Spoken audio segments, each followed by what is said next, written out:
Ayan. Good day guys, welcome sa aking another video. So ang share natin ngayon is kung saan nakalocate yung engine number at chassis number ng Nissan Almera 2022 model to 2024 model. So ito, dito siya nakalocate. Ayan. Nasa pagitan po siya ng engine at nasa engine po mismo siya nakaano. Ayan. Nasa pagitan siya ng engine saka transmission, sa gitna po siya. Ayan, lalapit natin yung pasok natin. Nandito po sa ilalim yun doon. Diyan siya. So kung nakaharap kayo dun sa makina, nasa gitna siya. So ayan.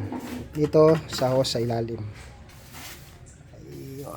So makikita nyo, ipasok natin yung cellphone natin.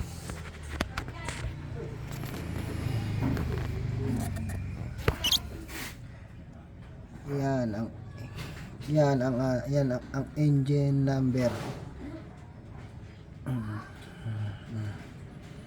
Okay, diyan siya ini-stencil kapag tayo ay nagparehistro.